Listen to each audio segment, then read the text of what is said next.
Hello दोस्तों, motivational tales में आपका स्वागत है। दोस्तों, जब महाभारत का युद्ध समाप्त हो चुका था और पांडवों की विजय हो चुकी थी, लेकिन लाखों लोगों की मृत्यु और अपने को खोने के शोक में महाराज युधिष्ठिर को भीतर से झकझोर दिया था। उनके मन में शांति नहीं थी। वे जीवन, धर्म और मोक्ष को लेकर बड़े सोच विचार में थे। भगवान श्री कृष्ण युधिष्ठिर की मानसिक स्थिति को समझते थे। वे एक दिन पांडवों को लेकर भीष्म पितामह के पास गए, जो उस समय तीरों की शैया पर लेटे हुए अपनी मृत्यु की प्रतीक्षा कर रहे थे। श्री कृष्ण जानते थे कि भीष्म से बड़ा ज्ञानी उस समय पृथ्वी पर कोई दूसरा नहीं था। युधिष्ठिर ने पितामह भीष्म के चरणों में बैठकर उनसे 6 महत्वपूर्ण प्रश्न पूछे, जो आज भी हर मनुष्य के लिए जानना जरूरी है। पहला प्रश्न, इस संसार में सर्वोपरि देव कौन है? जीवन का परम लक्ष्य क्या है? किसकी स्तुति करने से मनुष्य का कल्याण होता है? किसकी पूजा अर्चना करने से शुभ फल मिलता है?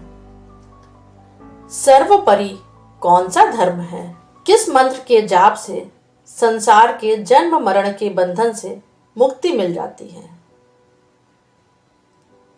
इन प्रश्नों के उत्तर में भीष्म पितामह ने मुस्कुराते हुए भगवान श्री कृष्ण की ओर संकेत किया और कहा कि भगवान विष्णु ही परम तत्व हैं। उन्होंने बताया कि जगत के स्वामी, देवों के देव, अनंत पुरुषोत्तम विष्णु के 1000 नामों का कीर्तन करने से मनुष्य की सभी दुखों से मुक्ति हो जाती है। इसके बाद भीष्म पितामह ने भक्ति भाव से भगवान विष्णु के 1000 नामों का उच्चारण किया, जिसे हम आज विष्णु सहस्त्र नाम के रूप में जानते हैं। जब भीष्म पितामह यह नाम बोल रहे थे, तब स्वयं भगवान श्री कृष्ण वहां उपस्थित थे, इसलिए इसे साक्षात ईश्वर की स्वीकृति प्राप्त है। इसमें बताया गया है कि विष्णु के 1000 नाम केवल पुकारने शब्द नहीं है, बल्कि उनके गुण और शक्ति का वर्णन है।